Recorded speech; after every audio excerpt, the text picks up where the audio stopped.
The Democratic Alliance has proposed an amendment bill to cut the seemingly unchecked power of the Co-operative Governance Minister to keep South Africa in a permanent state of disaster.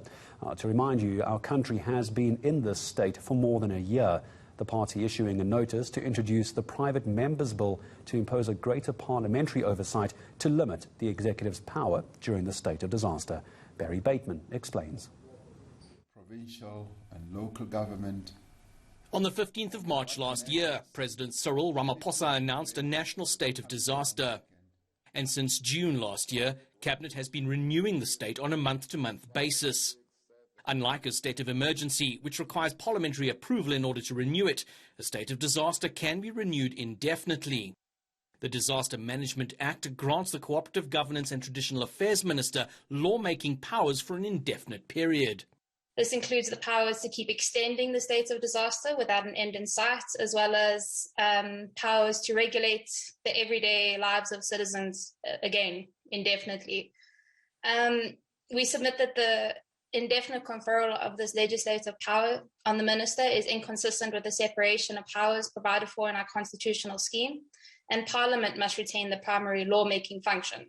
The Helen Suzman Foundation believes Parliament must play a far greater role in the passing of regulations.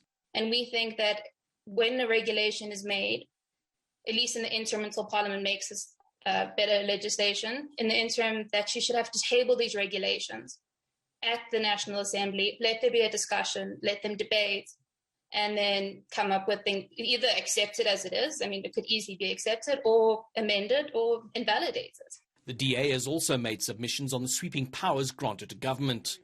Such a declaration must in future be subject to the same limitations as a state of emergency. That is to say, it must be tabled in Parliament as soon as possible after it's been declared. It should only be extended with parliamentary approval. And most importantly, Parliament must have the power to vote down any regulations made by a minister under a national state of disaster.